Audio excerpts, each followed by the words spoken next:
Badiyale aga kagwao agatali mawomo wizo manizo daga mayanja seguya yes seguyo yo mwana bamukonye not seguya se whatever bamukonye walinga asala agenda kushani ziba munyo era bananga akabya alikaleta alibashani nabagamba shani ziba akakabala katiro naye bamukonye wabula okwongerezaako ekitali kiwo muba kigambibwa imbu temunsalako emisino imbu mukazi we Sandra Teta ya mukonye imbu kino nkiddamu mbu bannange sinti bigambo byange imbu Sandra ya mukonye aye Sandra ne tukitegeera mbu yegwa akonye wizo Sandra ne olaba nti ndi munyarwanda muno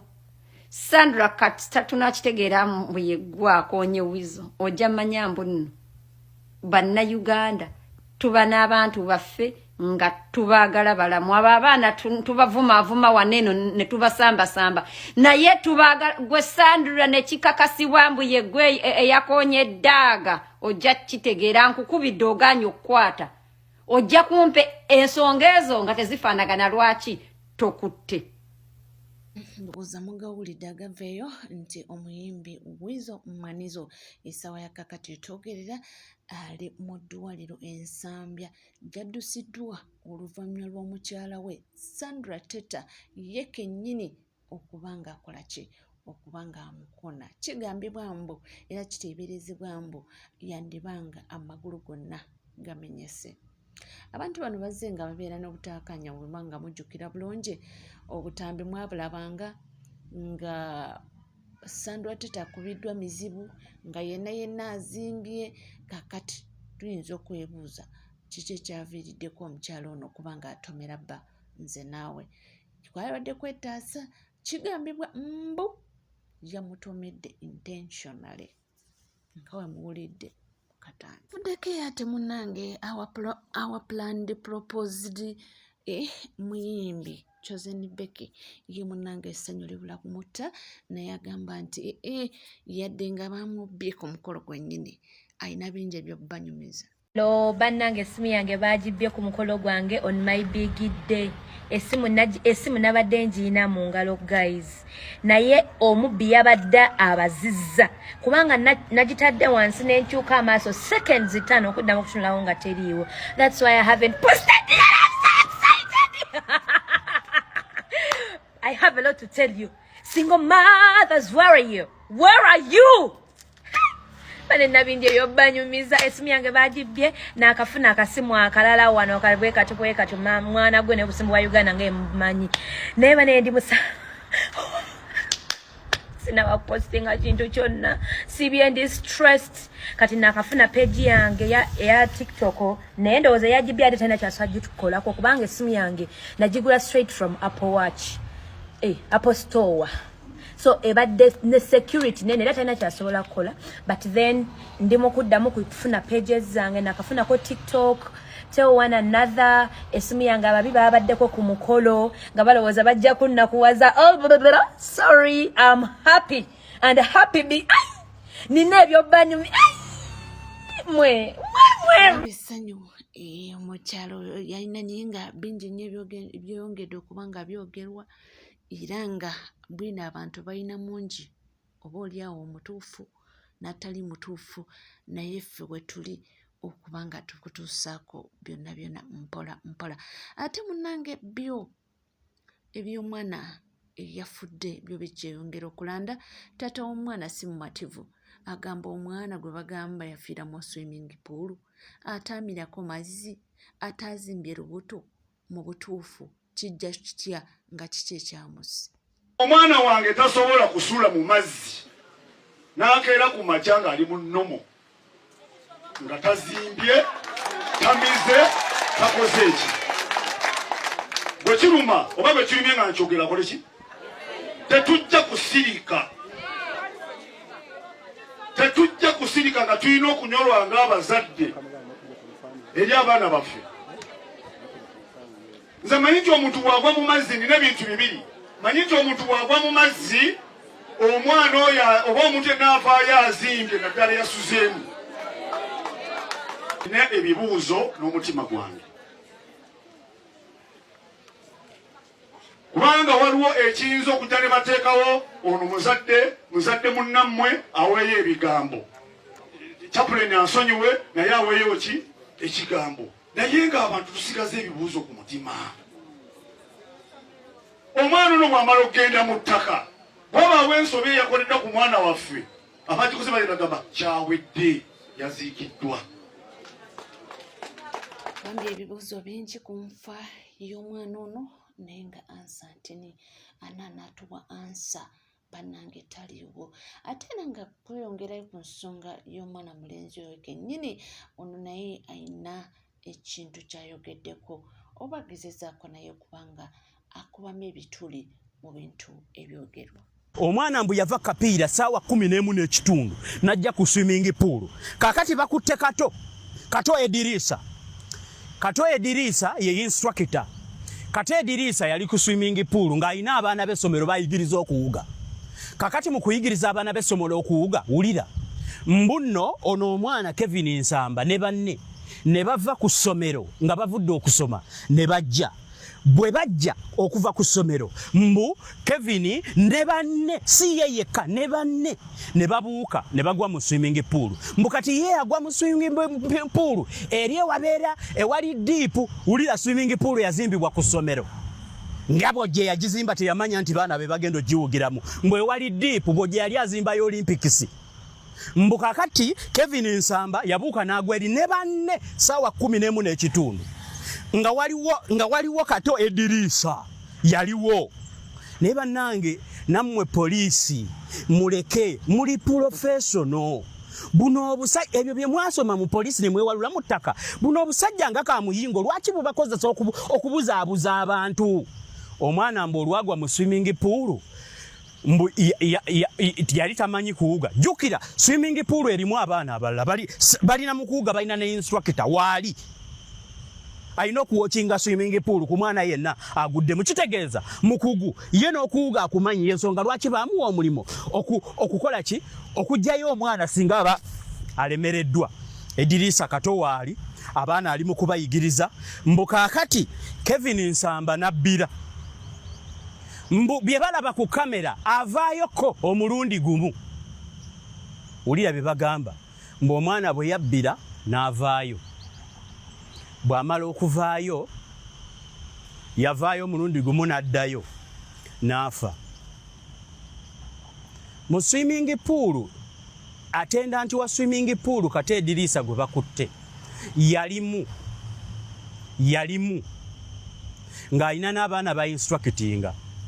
Kevin Nsamba teyagwa mu mazzi yekka, yajja ne baana banne ku ssaawa 11:30 olw'essande ne bagwa mu mazzi mu ddalu. Katugambe nti baana baddalu kye tusuubira mu buli mwana w'essomero kubanga mu ssomero nze ndi nsajja musomesa naso bw'olemesa abaana okuzannya oba obalemesa bulamu bwabwe. N'olwekyo abantu gwe nga kipulinsipo simanya Davis Kafumbe kyoyogera mbu omwana yagwamu nga temumukkiriza mbwa ggwe Dio omwana lwakkirizibwa okugwa mu swimming pool mu biseera bya co-curricular activities n'owulira ekisajja. Abaana bali mu co-curricular activities mbu lwa Sande waliyo firimu, waliyo okuzannya akapiira, waliyo n'okuwuga. Kakati ki principal kyafulumiza lipooti ne kigamba mbu Kevin yagwa mu mazzi nga essomero terimanyiiko takkiriziddwa. Gwe mbwa gwe mu co-curricular activities abaana bakkirizibwa kukola ki? Mu time ya co-curricular activities mukkiriza bali mu kusamba kapiira ne mukkiriza abalala bali mu kulaba firimu, abalala bali wano ku swimming pool n'otunuulira ekisajja. Gwe kisajja gwe simanya Kafumbe Davis asula emukono. Nze singa mwana wange gw'obadde osse nze saaliroopye naalirabiseewo saa 9 ogw'ekiro n'ekutemako omutwe. Nze kanka kanzanya. Nze gwe kisajja gwe nga gwe principal w'essomero n'ofulumya lipooti eyo nga muzukulu wa Senkungu mutabani wa Kankaka muzukulu wa Kankaka wa Kankaka yafudde nze. Aha ozanya na muliro. ndowooza obiwulidde munnange bakugambye swimming pool zo ku ssomero zino tuzimanyi nti zibaako n'amateeka era wabeerawo obudde ki abaana bwe basaanidde kubanga bawuga naye omuntu ava atya akapiira mbu n'atuuka ate n'atuukira mu swimming pool ate era nga wawulidde taata w'omwana agambye nti nedda omwana afiiridde mu swimming pool at least bandimuggyeeyo ng'azimbye ku lubuto era ng'ameze amazzi nti naye omwana olubuto lwali flat so ekyo nakyo ne kireetawo okubanga mu butuufu ne wogattagatta ng'ebintu tebivaayo kiki ekyata mwana Kevin ebibuuzo bingi naye ansantini tetunafuna kufa kwa Elishama era ebyo tetusuubira nti tetulifuna ate omwana omulala naye wuuyo alugenza bw'atyo kitalo nnyo era kitalo ddala mawulire si malungi yadde n'akamu nga tuvuddeko tukuleetera munnange mbu abantu abamu abateeberezebwa nga bali eno n'eno nga akulaga nti wa NUP naye ate nga mbu oba oliawo akolera NRM naye ayina challenges ze family yagikutte kati waliwo akaalaawo wasinda nejjo namubuulire ku muzindaalo kyenasimbye nayo ne mugamba president byonna mbikoze byalo 114 naye ekyalo kwova kikyannemye abantu tebakukkiriza tebatutegeera simanyi oba ffe buzibu oba gwe alina obuzibu naye nga nate nkitegeeza yalina obuzibu anti abantu bagamba nti kati ffe mwana waffe tukaabira n'okujja otuziikirako wansi ne waye talina muntu gwatamanyi ku kyalo ekyo kati naye ng'ate kyekyo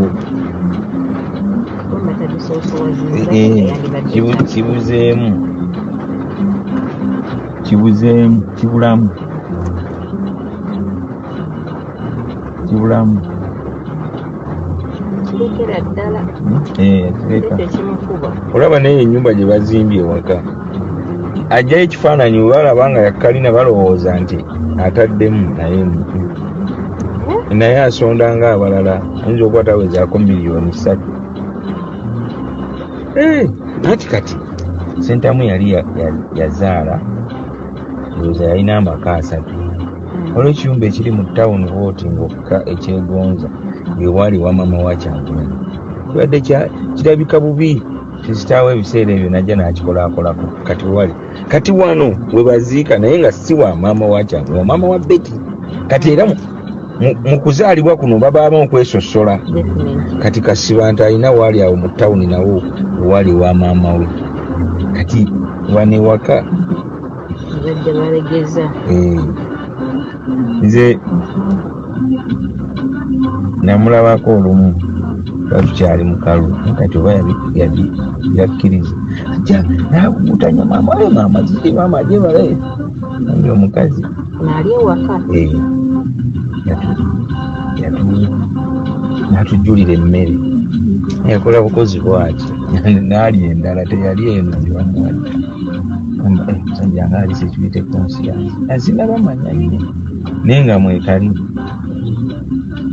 era abaana ba maama beyaweerera bokka be baasoma abali abalala sentamu ng'omusajja alabika yali w'amaanyi siulabangako mwana we ne baba bano ba Betty atamanyi luzungu atalina senior 6 yeah but these young ones the brother to Bobi Wine they studied with one of them at St. Mary's naye nabaana abalala Bobi yajjanga n'amukyalira nakati n'ekirala ekyabaawula nga bw'omanyi abasajja mwami wa Bobi Wine yali musawo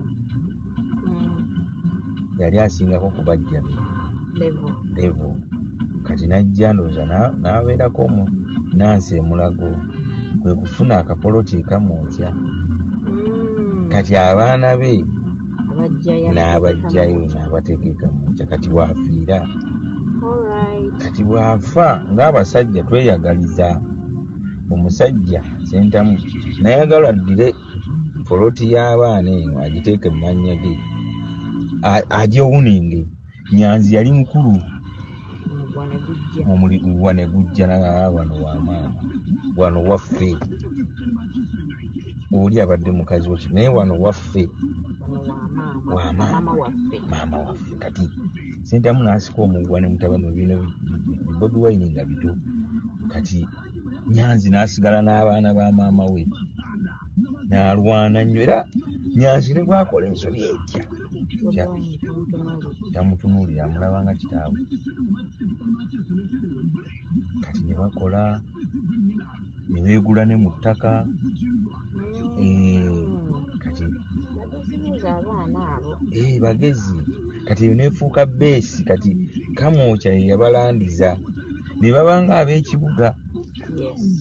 Kati eri Gomba ne batabaayo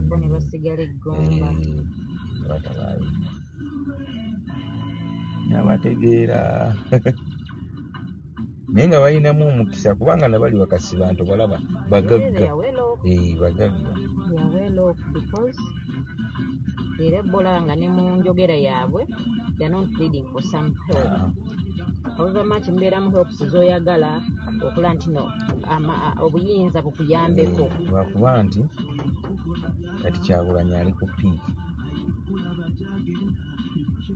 alina okulegawo Kaligasi Gomba nga bw'olaba nti Besigye era bw'otuuka ewaabwe omanya nti wano kati tannaba kiteeka ekyo kyeka talina bulungi muntu amu amagezi ago kubanga ekyo kirabika nga wobiwulira abaana nno bali fast mu kubanga ebintu bakola ki. Omanyi tuli ku mulembe gwa digital, buli kimu kiba kiddukira ku speed eyayiri. Kalabye abaana engeri gye bakagaseemu nze naawe. Naye ono avuddeyo n'atema omulanga n'agamba nti naye bannange mulimba nnyo emyaka ena gye mumaze nga muli mukalakata Abanayuganda era myaka 8 bisanga bimba Museveni yasimbule basi kasimbula kibuno kya nyoko. Myaka 8 gyafugidde basi tetuuka oba okujjako okulya eggwanga lino n'okulya Bannayuganda. Koma nnyo kabayima era ng'ona bagambe nti munanga Bannayuganda bali very fast. Tubadde tulyawo ng'omwana adocumentinze munange omukulu Sekajja biki ebimukwatako azaalibwa yasoma atya era bannange abaana balina supiidi. Bino bye bikwata ku Chosen Becky Sekajja byobadde tomanyi. Yazaalibwa ng'ennaku z'omwezi 24 omwezi ogwokutaano omwaka 1996 nga wetwogerera alina emyaka 29 egy'obukulu. Yazaalibwa mu maka g'omwami Idris Sseddonga ko ne maama Namutebi Aisha wali essemuto mu ssaza lya Ssaabasajja ery'e Bulemeezi. Ono yazaalibwa n'abaana bangi wabula nga basinga okubeera ku lusegere ye muganda we Kasi Abubeka ne sisita we Najjita Masitula era ng'ono gwe tusuubira okugaba ekimuli ku mukolo ogw'okwanjula okugenda okumenya n'ebitooke ogutali wala nnyo okuva kati. Primary yagisomerako essemuto era eyo yennyini gye yatandikira high school ku Mulsa High School essemuto. Oluvannyuma ne yeegatta ku Kinawa High School wano ekyengera nga we yamalira siniya ey'omukaaga. Muvubuka musirise nnyo era omukozi atanyooma mirimu anti mirimu emingi gye yali akoze mwemuli ogw'okkuba amataffaali n'ogw'obulimi. Bwe yamala senior 6 ne vakati yagimalaako anti nga talenti y'okkuba ekifaananyi emusika. Awo ne yeegatta ku Kampala Film School ng'amaze okusoma mu mwaka gwa 2016 ng'ennaku z'omwezi 24 omwezi ogw'omwenda yatandikawo studio yiye ekuba ebifaananyi eya Green Web Media mwakolera paka kati lwewangulidde ekimyula. Okusoomoozebwa relationship eno kweyolekedde. Ekisooka Dictator Amil Chosen Becky gye yavudde akolima nnyo enjawukana mu ddiini. Chosen Becky ewaabe balokole nnyo era nga kitaawe musajja mubulizi wa njiri ate nga Sekajja ewaabe basiraamu nnyo. Kisimanyi oba Chosen Becky yandikyuka n'afuuka Chosen Fatuma kubanga omusiraamu tawoowa mukazi nga takyusizza ddiini. Ekiremesezza relationship eri part of it is social media kati naye neetandikidde mu giya mu social media. N'ekinaasembayo engeri omusajja gy'abadde mu bulamu bw'abantu bano nga tebannawukana nga photographer waabwe abantu bangi nnyo bakimutaddeko ng'eyali amu Dictator Amiri olukwe n'amubbako mukazi we. Naye ng'ebyo bize ku bbali nze njagala nnyo okulaba abantu abali mu mukwano. Congratulations. NCKTV teweerabira kubanga osubscribinga, ringinga that notification bell, sharinga, likinga, ebisigadde nkomawo nabyo tofa.